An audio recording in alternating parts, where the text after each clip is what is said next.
make some noise and give a big Oklahoma City welcome to your host for the evening. Let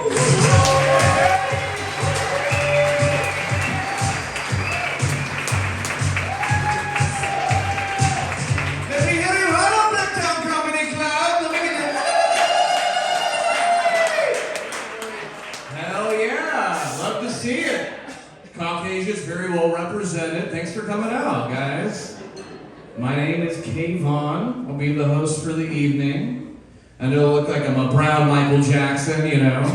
I'm like a modern version. My pronouns are hee-hee. That's right, man. Yeah, we're getting raunchy tonight, man. Like I said, my name is Kayvon. You don't normally look at this and think Kayvon, right? You know, it doesn't help that my sister's name is Kiana. And I was told that these are Persian names. We've all heard of the Persians, right? We've all seen that movie 300? Yeah, that wasn't cool for me growing up. We just rebranded to Kardashian, you know what I mean? Usually used to hearing about Persians. That's a nice way of saying Iranian. We all heard about the Iranians on the news, right? That's right, but I was born here, actually right here in Norman, Oklahoma. Born right next door to a Bronx ice cream and dairy, just like the rest of you folks. Let me hear you holler. That's right, man. That's right, dude. Yeah, even though I was sooner born and sooner bred, people still want to call me Mohammed. You know what I'm saying? I kind of messed up. But like I said, my name is Kayvon. And every time I'd ask my mom what my name meant, she'd be like, oh, baby, it just means like some star in the sky. And my sister would ask, you know, what's Kiana mean? Oh, baby, some star in the sky. Yeah, and I can't get on like websites like y'all can, like Urban Dictionary, to find out the name, you know, the meaning of my name. I have to get on a website like Turban Dictionary, you know? Different, yeah, apparently Kayvon and Kiana aren't stars in the sky. It's just Persian for my mom used to sleep with a lot of black guys, so. No, it actually does mean it is the planet Saturn. Kayvon is the planet Saturn, and ladies, no rings here. So maybe if I'm lucky, I can explore Uranus. Well, yeah, get a real astro with this, right? Yeah. You can read my birth chart. I'm a Pisces sun. Yeah, I know you, right? Sagittarius moon, though, and a penis rising. You know what I'm saying? We didn't astro with it. That's right, dude. I was born in Norman, like I said. I went up to Stillwater for the first time, and it was an interesting experience. Like, you know, I know we got a lot of homeless people out here. You know, a lot of them are open carrying guns now. When it gets real cold, it's hard to tell whether they're like homeless or just installation art. You know what I mean? They don't move much. But I was in Stillwater, and even though it's like a look, and I went up there during like an anti-vax rally, which I thought was kind of ironic because I was like, what the hell? I thought you guys loved the popes up here. Boomer sooner, am I right? All right.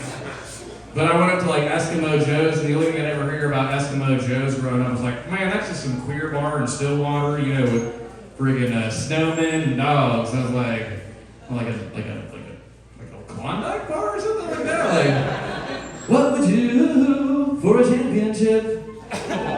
Oh, Boomer, no. Hey, there we go.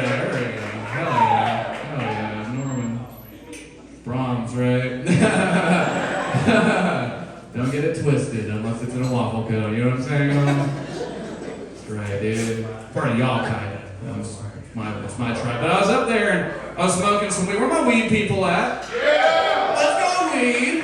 I'm smoking a doobie up there in Stillwater, and this homeless guy had the nerve to come up to me and be like, hey, fella, you think I can hit that little joint of yours, that little joint?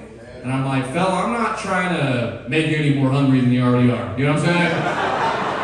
But here's a cigarette. Maybe you'll get on that sooner or later care. You know what I mean? Help you out, man.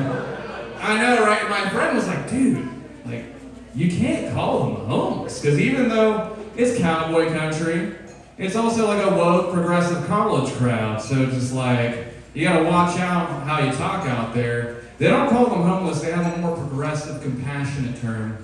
I think they just call them alumni. Oh, yeah, we'll put a bit in your ass, alright. Hell yeah, back in the dating scene, you know what I mean? I'm trying out all sorts of women, you know, like there's all sorts of dating apps for brown folk, like there's Connect the Dots. I prefer hijab hookups, you know what I'm saying? And, but I, you know, those conservative girls too, not so bad, man. Not so bad. They really know how to Tucker your Carlson, you know what I'm saying, my dude? It's like, I'm not a Muslim, right? I'm like intermittent Muslim. That's like a full-time hijab, you know what I mean? I don't got time for all that. I like to eat pork every now and then. You got intermittent Muslim, you got prison Muslim if you're trying to shave 8 years off a sentence, you know. But I got with one of those Pentecostal girls. You guys seen that flavor of Christianity? It's a weird one. But let me tell you, they know how to speak in tongues, you know what I'm saying? Don't stop with that. Different kind of Jesus freaks, you know what I'm saying? Yeah, dude. I thought Grindr was a dating app for coffee enthusiasts. Right, yeah, right. More of a dating app for cream enthusiasts, you know what I'm saying? It's like a different kind of being out there. I'm gonna come out with my own dating app. We're gonna call it like, remember you don't have to upload a picture of yourself or put a cute bio, you know? Put a picture of your dog, you rock climbing. You just have to consent to a third-party background check. And we'll match you based on your criminal compatibility, you know? Call it Fell in Love, you know? And your partner in crime today. Hell yeah, it's Groundhog's Day, let me hear you. For Groundhog's Day. My dog has been dead for like 10 years born on Groundhog's Day, so it's got a soft spot in my heart, man. You know? My friend, when I initially was growing up, people were like, hey, it's Groundhog's Day. Do you celebrate Groundhog's Day? I'm like, bro, I don't eat pork. That's right, dude. I'm intermittent Muslim. Man, speaking of groundhogs, though, the police, am I right?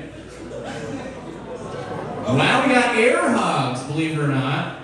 I was on the Turner Turnpike, and I got pulled over by a freaking airplane, guys.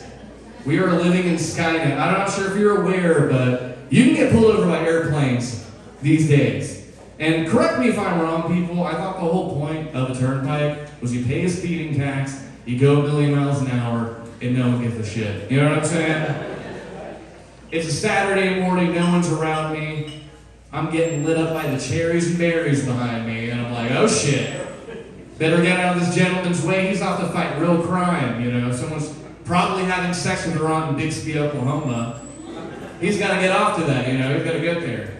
And finally he's pulling me over, I'm like, he's like, yeah, we caught you at 88 on our aerial patrol. I was like, what the fuck do you mean aerial patrol, you know? Usually folks terrorizing people with airplanes look a little bit more like this. Boomer sooner, keyword on do, you know what I'm saying?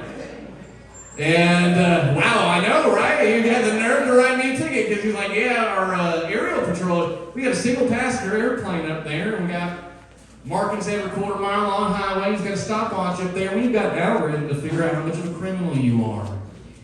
And I'm like, bro, stay in your lane. Usually I gotta worry about a different kind of air marshal.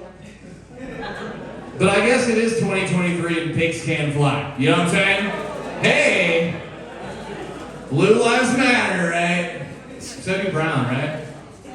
Hey, that's right, man. You guys hear about the police are wilding out. You guys heard about the guy that pulled over this gentleman and thought that his daughter's ashes was drugs? Yeah, he pulled this gentleman over. He has his nice velvet satchel, a little urn in there. And they're testing it for all sorts of narcotics. He's pleading with them. He's like, yo, that's my daughter, you know? They're spilling it everywhere. And turns out they figured out it's not drugs, but ironically, his daughter's name was Molly. Oh, let's go drugs, man. You guys think you like weed, right? Oklahoma's a weird place to have weed as legal as it freaking is, man. We just kind of did it, you know? And the world is starting to catch on back over in my part of town in the Middle East, you know? Morocco actually just legalized medicinal cannabis, which is another weird place to have, you know, strict Arab country. Let's go Morocco! Let me get it for Morocco, everybody. Definitely a country to relax a little bit, you know what I'm saying? Share that shit with Putin, you know? But yeah, I thought it was really cool because, like, even though it's a strict Arab country, you can't even drink there. It's kind of neat because up until now, only the women were allowed to get stoned. Oh, let's go. It's all good, man. It's cool to be brown these days. We've even made it into one of the most American institutions. I don't know if you guys heard. There's a Muslim head coach in the NFL. Yeah, man. Except, yeah, the playoffs didn't go well for us. He's the coach of the Jets. And I'm just hoping it goes a little bit better than the last time a Muslim was in charge of Jets in New York City. You know what I'm saying, guys? Oh, one season was just a little bit rough. Too soon. Never forget, am I right? And unless it's Groundhog's Day, then it happens every day. Good thing 9/11 didn't happen on Groundhog's Day, am I right? Bill Murray would just be going through it. He lived in New York. That's all good, man. Yeah, give it up for Bill Murray, everybody. I can rest every night knowing that Bill Murray is alive and well, man. And yeah, he's a famous movie star. Before I got out of here, I've actually had a little stint in Hollywood. Not Bollywood, as my attire would suggest, but I played a little extra background work in that Tulsa King thing. You guys can keep it on that. That's right, dude. You know, Sylvester Stallone, he's Rocky. I'm Rocky. I thought it'd be all cool. That's right. And Miss Kitty was in it too. You know, I'm sure some of y'all were extras too. And you know, it was neat because the first day on set, I went to the bathroom and I made the mistake of going to Sylvester Stallone's bathroom, which is a big no-no. I'm in a hospital in Midwest City. I'm trying to get my junk out before a dude with like 4 headsets comes in. He's like, "What the fuck are you doing, background?" And I'm like, trying to take a piss. He's like, this is the cast-only bathroom? And I'm like, bro, I'm used to a different kind of cast system, you know what I'm saying? Like, this is all new to me. He's like, yeah, this is where the stars piss and do their cocaine. I'm like, okay, dude. I get it. But hey, while you're here, I've got an idea for like a TV show. Maybe we do like 9/11 the musical. That's right, dude, call it Arabian Flights. And he's like, you know what, kid, I think you're onto something, but I don't think we'll make it past the pilot. Oh, guys, hey, man. Guys, you should really take advantage of the $5 shot special we have here tonight. The 6 foot under. It's delicious. Don't have too many or you might find yourself 6 foot under, but this person's going to bring us all alive, guys. I need you to put a big warm welcome. This is the hottest act in town. Best female comedian in Oklahoma. You're in for a real treat. Everyone give it up for Julie Trigg!